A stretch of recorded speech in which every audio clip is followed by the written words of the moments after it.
పోరాట యాత్ర పవన్ కళ్యాణ్ ప్రజా పోరాట యాత్ర కొనసాగుతుంది. ప్రస్తుతం అక్కడ నుంచి తాజా పరిస్థితిని, తాజా అప్డేట్స్ని మా ప్రతినిధి రాజేష్ లైవ్లో మరింత సమాచారం అందిస్తారు. రాజేష్, పవన్ కళ్యాణ్ షెడ్యూల్ ఏంటి? ఇవాళ ముమ్మడివరంలో జరిగే బహిరంగ సభకు సంబంధించి ఏర్పాట్లు ఎలా కొనసాగుతున్నాయి? కొద్దిసేపట్లో విద్యార్థులతో ఆయన భేటీ కాబోతున్నారు. విద్యార్థులతో భేటీలో ప్రధానంగా వారితో ఏ అంశాలను మాట్లాడే అవకాశం కనిపిస్తుంది? విద్యార్థుల ప్రశ్నలకు ఏ ప్రశ్నలు సంధించబోతున్నారు? ఎట్లాంటి పరిస్థితి ఉంది అక్కడ?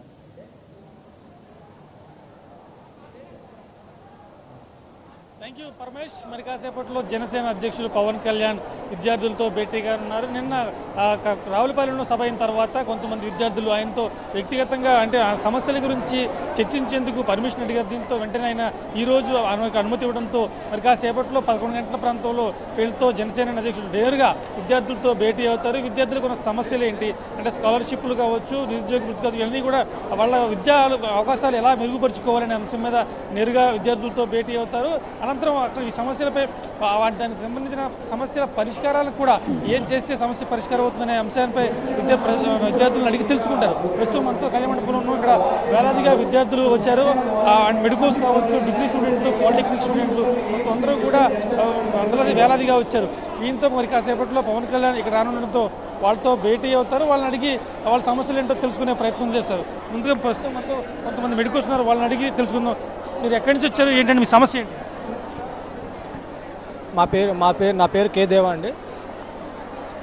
నా పేరు కే దేవా, డాక్టర్ దేవా. కిమ్స్ నుంచి వచ్చాము. డాక్టర్ కళ్యాణ్ గారి మీటింగ్ కోసం వచ్చాము. సమస్య మేము రిగార్డింగ్ ఇష్యూ అయితే మాకైతే సోషల్ ప్లాట్ఫామ్లో ఎక్కువ నడుతుందంటే regarding medical issues and political issues also. మీ సమస్యలు ఏంటి? ఆయన దృష్టికి ఏ సమస్య తీసుకెళ్ళాలనుకుంటున్నారు? మా మెడికల్ పరంగా అయితే మాకు ఈ మధ్య పీజీ సీట్స్ పెంచారు. పీజీ సీట్స్లో మాకు ఫీజు అనేది పెంచారు సడన్గా. చెప్పండి సమస్య ఏంటి? సార్ దృష్టికి ఏ సమస్య తీసుకెళ్లాలనుకుంటున్నారు? పీజీ సీట్స్ అంటే ఎంబీబీఎస్ సీట్స్కి పీజీ సీట్స్కి సరైనటువంటి ప్రపోర్షన్ లేదండి. పీజీ సీట్స్ చాలా తక్కువగా ఉంటున్నాయి. అందువల్ల చాలా మంది కాంపిటీషన్ పెరిగిపోయి చాలా మంది ఇబ్బంది పడుతున్నారు. అదేవిధంగా మనకి PHCs, community health centres, area హాస్పిటల్స్లో ఉన్నటువంటి గవర్నమెంట్ డాక్టర్స్ పోస్ట్ అన్ని కూడా రెగ్యులర్ బేసిస్ మీద ఫిల్ చేయట్లేదు. ఎలక్షన్స్ ముందు మాత్రమే ఏదో నామమాత్రంగా ఒక 100-200 ఇట్లా ఫిల్ చేస్తున్నారు. అందువల్ల పబ్లిక్ అందరూ కూడా డాక్టర్స్ అందుబాటులో లేక ఇబ్బంది పడుతున్నారు. ఒకవైపు నుంచి మేమేంటంటే సరైనటువంటి జాబ్స్ రాక డాక్టర్స్ ఇబ్బంది పడుతున్నారు. అదేవిధంగా శాలరీస్ అన్ని కూడా తీసుకున్న వాళ్ళందరినీ కాంట్రాక్ట్ బేసిస్ తీసుకుంటున్నారు. అందులో కాంట్రాక్ట్ బేసిస్ లో తక్కువ శాలరీస్ తీసుకుంటున్నారు. అందువల్ల ఆ శాలరీస్ దాని అంటే సెంట్రల్ గవర్నమెంట్ కి మన స్టేట్ గవర్నమెంట్ కి శాలరీస్ వైజ్ చాలా డిఫరెన్స్ ఉంటుంది. అలాగే ఇంక్రిమెంట్స్ టైంకి ఇంక్రిమెంట్స్ పెంచట్లేదు. అదేవిధంగా డాక్టర్స్కి అనేటువంటిది ఏంటంటే సరైనటువంటి ఒక భద్రత అనేటువంటిది లేదు. చాలా మంది అంటే రాజశేఖర రెడ్డి గారి ప్రభుత్వం, చంద్రబాబు నాయుడు ప్రభుత్వంలో కూడా రాష్ట్ర వ్యాప్తంగా సుమారుగా ఎంతమంది మీ మెడికల్స్ ఉన్నారు? ఈ సమస్య గతంలో ఎవరి దృష్టికి తీసుకెళ్లారా? రాష్ట్ర వ్యాప్తంగా సుమారు 15,000 మంది ఎంబీబీఎస్ చదువుతున్న డాక్టర్స్ ఉంటారండి. బట్ వీళ్ళందరూ కూడా 2009లో మేము 2007లో రాజశేఖర రెడ్డి గారి ప్రభుత్వం ఉన్నప్పుడు ధర్నా చేసాం. అందువల్ల స్టైపెండ్స్ అప్పుడు ఉన్నటువంటి స్టైపెండ్స్ 2,000 ఇచ్చేవాళ్ళు. ఆ స్టైపెండ్స్ ఇంక్రీజ్ చేయమని అప్పుడు గవర్నమెంట్ చేస్తే అప్పుడు ఇంక్రీజ్ చేశారు. బట్ ఇవి అప్పుడు చేశారు. రాజశేఖర రెడ్డి గారు ఎవ్రీ 2 సంవత్సరాలకి 15% ఇంక్రిమెంట్ ఇస్తా అన్నారు. బట్ అలా ఇవ్వట్లేదు. ఈ గవర్నమెంట్ ఇంక్రిమెంట్స్ అనేటువంటిది రెగ్యులర్ గా ఇవ్వట్లేదు. మేము దానికి కూడా రిపీటెడ్ గా ధర్నాలు చేయాలి, అలాగే గొడవలు చేసి మేము సాధించుకోవాల్సిన అవసరం ఉంది. అలాగే పీజీ సీట్స్ సరైన టైంకి పీజీ సీట్స్ ఇవ్వట్లేదు. అలాగే ఏంటంటే ఎంబీబీఎస్ చదివితే కంపల్సరీ 1 year రూరల్లో చేయాలి, పీజీ సీట్స్ చదివితే కంపల్సరీ 3 సంవత్సరాలు రూరల్లో చేయాలి అనేటువంటి నిర్బంధన పెడుతున్నారు. ఆల్రెడీ ఎంబీబీఎస్ పీజీ అనేది 12-15 సంవత్సరాల ప్యాకేజ్ లాగా అయిపోయింది. దాంతో ఇలా నిర్బంధంగా 3 సంవత్సరాలు 5 సంవత్సరాలు చేయాలి అంటే కనుక చాలా చాలా కష్టం అవుతుందండి. మాకు 30-35 సంవత్సరాలు వచ్చేంత వరకు చదువు ఎంబీబీఎస్ చదువుతూనే అలాగే మిగతా ఏ విద్యార్థి వస్తుందని కూడా లేదు. ఒక ఐఐటీ చదివినానికి లేదు, ఒక ఇంజనీరింగ్ చదివినానికి లేదు, ఒక లాయర్కి లేదు. బట్ ఒక డాక్టర్ మాత్రం ఎందుకు 3 సంవత్సరాలు కంపల్సరీ చేయాలి. ఆ 3 సంవత్సరాలు కూడా నేను 1 సంవత్సరం రోజు కాలేజ్లో చేశాను. బట్ నాకు ఇవ్వలేదు, స్టైపెండ్ ఇవ్వలేదు. ఎందుకంటే గవర్నమెంట్ పోస్ట్ ఇస్తూ ఉంటారు.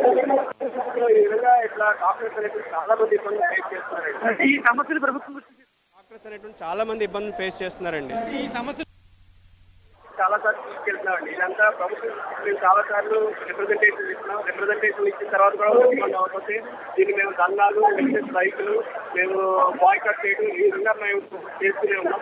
మళ్ళీ రీసెంట్ గా గత 2011 డిసెంబర్లో తీశారండి. 2013 డిసెంబర్ లో గవర్నమెంట్ డాక్టర్ పోస్ట్ ఇచ్చారు. ఇప్పటి వరకు మళ్ళీ పోస్ట్ చేయలేదు. మొన్న ఈ నెలలో నోటిఫికేషన్ చేశారు, కానీ ఎన్ని పోస్టులు భర్తీ చేస్తారు, ఎన్ని ఇస్తారు అనేటువంటిది ఇంకా ఇవ్వలేదు. అంటే ఎలక్షన్ జరిగే తంతులాగా ఏంటంటే అన్ని జరిగే తంతులాగా అంటే ఇప్పుడు కూడా ఎన్నికల దగ్గర ఇప్పుడు నోటిఫికేషన్ పడినట్టుగా ఉంది. అంటే ఎన్ని పోస్టులు ఎన్నికల దగ్గర ఇప్పుడు నోటిఫికేషన్ పడినట్టుగా ఉంది. అంటే ఎన్ని పోస్టులు ఉండాల్సి ఉంది, ఎన్ని పోస్టులు చేస్తున్నారంట. వేకెన్సీస్ ప్రతి మనకు ఉన్నటువంటి ప్రైమరీ హెల్త్ సెంటర్స్ కానీ కమ్యూనిటీ హెల్త్ సెంటర్స్ కానీ అన్ని హాస్పిటల్స్లోని సగానికి పైగా పోస్టులు ఖాళీగానే ఉన్నాయండి. ఎంబీబీఎస్ డాక్టర్స్, ఫార్మసిస్ట్, నర్సులు, ఇట్లా ఎంఎన్ఓస్ వీళ్ళందరూ చాలా పోస్టులు ఖాళీగా ఉన్నాయి. కానీ మొన్న తీసిన దాంట్లో సుమారు 500 పోస్టులు ప్రకటించారు. కానీ 500 పోస్టుల కంటే ఎక్కువ మంది వేకెన్సీస్ ఉన్నా కానీ మనకి ఇది అవ్వట్లేదండి. చూసుకుంటే మెడికోస్ అయితే మొత్తం అన్ని రకాల 33 సంవత్సరాల పాటు చదివిన తర్వాత కూడా మరో 3 ఏళ్ళు అదనంగా ఉంచాలి, ఫ్రీ సర్వీస్ చేయాలి, ఆ తర్వాతనే ఇస్తామని చెప్పడం చాలా దుర్మార్గంగా ఉంది. అప్పటికే మా వయసులో మొత్తం 33 సంవత్సరాలు కోల్పోతుందని చెప్తున్నారు. అలాగే ఈ సమస్య ఏదైనా రాష్ట్ర వ్యాప్తంగా 15,000 మంది విద్యార్థులు ఉంటాం సుమారుగా, వాళ్ళందరికీ కూడా న్యాయం చేసిన అవసరం ఉందని చెప్తున్నారు. ఇకపోతే గవర్నమెంట్ ఆసుపత్రుల్లో అయితే సగానికి పైగా ఖాళీలు ఉన్నాయి. వాళ్ళందరినీ కూడా భర్తీ చేయాల్సిన ఖాళీలన్నీ భర్తీ చేస్తే మాకందరికీ కూడా పూర్తి స్థాయిలో ఉపాధి అవకాశాలు లభిస్తాయి. అలాగే ఉద్యోగ భద్రత కూడా కల్పించాలని కోరుతున్నారు. అలాగే మిగతా చూసుకుంటే పాలిటెక్నిక్ స్టూడెంట్స్ కావచ్చు, డిగ్రీ స్టూడెంట్స్ కావచ్చు, వీళ్ళందరినీ కూడా ఆయా కళాశాలలో ఉన్న ఇబ్బందులు ఏంటంటే నిన్న చెప్పినట్టుగా కళాశాలలో శ్రీ చైతన్య నారాయణ కళాశాలలో ఒత్తిడి విద్య ఎక్కువ అవుతోంది. అంటే చదవకపోతే బట్టే విధంగా, లేకపోతే వాళ్ళని భయపెట్టే విధంగా చదివిస్తున్నారు. అందువల్లనే విద్యార్థుల ఆత్మహత్యలు ఎక్కువగా జరుగుతున్నాయి అని చెప్పి కూడా విధంగా ఎటువంటి ఒత్తిడి లేకుండా ముందుకు సాగాలని చెప్పి కొనసాగుతారు. అయితే దీంతో పాటు మరి కాసేపట్లో ఇక్కడ ఈ కార్యక్రమం పూర్తయిన తర్వాత మళ్ళీ స్థానిక నియోజకవర్గ నేతలతో కూడా భేటీ అయ్యే అవకాశం తెలుస్తుంది. సాయంత్రం 5 గంటలకు వచ్చేసరికి మళ్ళీ సాయంత్రం 5 గంటలకు ఇక్కడి నుంచి బయలుదేరి ముమ్మిడివరం బహిరంగ సభకు చేరుకుంటారు. ఇప్పటికే బహిరంగ సభ వద్ద పూర్తి స్థాయిలో ఏర్పాట్లు చేశారు. అంటే రాష్ట్రంలోనే అత్యంత చర్చనీయాంశమైన ముమ్మిడివరం కాన్స్టిట్యూన్సీ. ఎందుకంటే ఇప్పటికే జనసేన తన అభ్యర్థిగా ఒక బీసీ జనసేన నేతలంతా చూస్తారు. Right, thank you Rajesh.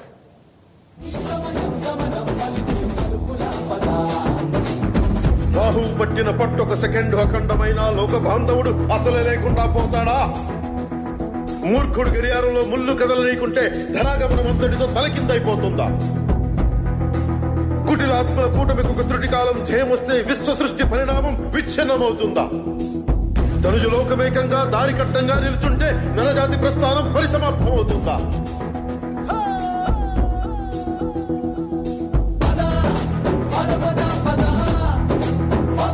పద